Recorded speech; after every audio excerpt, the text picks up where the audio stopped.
आज मकर संक्रांति के भोज के लिए हमारे अपने यहाँ चेतनानंद जी के यहाँ आए हम लोग, और बड़ा अच्छा लगा। ये मिलन समारोह होना चाहिए, समाज में सबको मिलजुल के रहना चाहिए।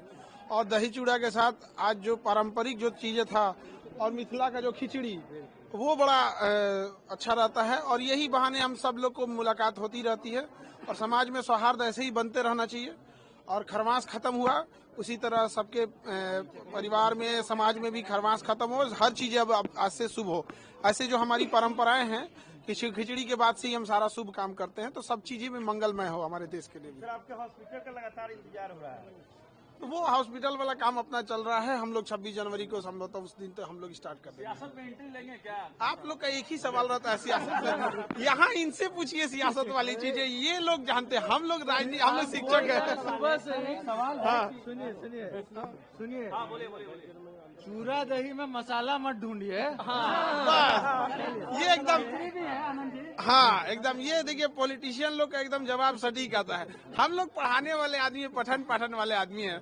ये लोग राजनीति वाले, इनसे पूछिए राजनीति की चीजें, ठीक है।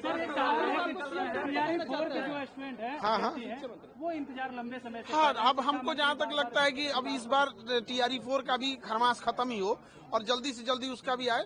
और जो बाकी चीजें जो वैकेंसी अटकी हुई है, इसका हमको लगता है इस साल निपटारा जल्दी से जल्दी हो जाए। हम तो चाहते हैं कि होली तक में सारी चीजें कंप्लीट हो जाए।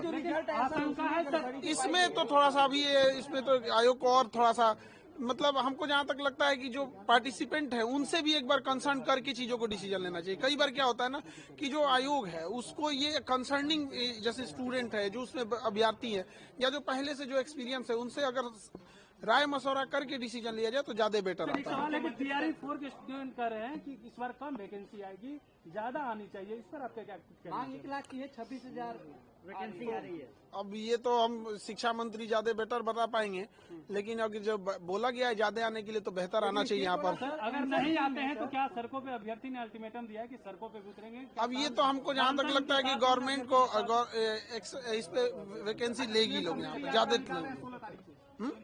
समृद्धि यात्रा पे जा रहे हैं तो ये आप जाके वहाँ से पूछिए, हमारी यात्रा थोड़ी भैया अब हम हमसे पूछ रहे हैं। अच्छी है, समृद्धि यात्रा है, बिहार समृद्ध हो। एक्शन में दिख रहा है लगातार। तो ये आप लोग बताएंगे ना कि एक्शन में दिख रहा है कि नहीं। हम लोग तो पठन पाठन वाले आदमी हैं, हमसे पढ़ाई लिखाई वाला बात पड़ती है। ठीक है, संघर्ष करेंगे, छात्रों के साथ संघर्ष करेंगे। आप दही चूड़ा के भोज में चेतनानंद जी के आए थे, क्या कहिएगा? मकर संक्रांति की ढेर सारी शुभकामनाएं सारे देशवासियों को। और मकर संक्रांति के दिन सब लोग मिलजुल कर एक दूसरे को दही चूड़ा और खिचड़ी खिलाते हैं। हमारे यहाँ तो यही परंपरा है। और मिथिला में तो खास करके वहाँ तो दही चूड़ा डेली ही खाया जाता है, तो स्पेशली खिचड़ी चलती है वहाँ पर। तो इसी सब सिलसिले में हम लोग सब आए थे और एक दूसरे से प्रेम और समाज के प्रति एक दूसरे से मिलाप से ज्यादा अच्छा रहता है, सौहार्द बना रहता है। खरमास के बाद अच्छी चीजें भी होती हैं, मुहूर्त भी अच्छा हो जाता है। हाँ, रीति रिवाज में उस पर क्या कहिएगा? तो ये देखिए हमारे यहाँ तो परंपरा है कि हम लोग खरमास में, जो पहले से देश की परंपरा चलती आ रही है, खरमास के दिन को अच्छा नहीं मानते थे लोग शुभ काम के लिए। अब मकर संक्रांति के बाद चीजों को अब नए काम में, शुभ काम में हाथ लगाया जाता है। तो सारे लोगों को नए काम, शुभ काम में भी हाथ लगाते रहना चाहिए। हम लोग भी बहुत सारी चीजें खरमास की वजह से रोके हुए थे। अब चूंकि जो परंपराएं रहती हैं तो उसके हिसाब से भी चलना चाहिए। बचपन से जो चीजें देखते आए हैं कि हाँ खरमास में ये नहीं करना है, खरमास के बाद करना है, तो वो चीजें आदत सी बन जाती है। मुख्यमंत्री लगातार कोशिश कर रहे हैं बिहार को आगे बढ़ाने को लेकर, इसी मकसद के तहत कल से समृद्धि यात्रा पर निकल रहे हैं, क्या आप कहिए?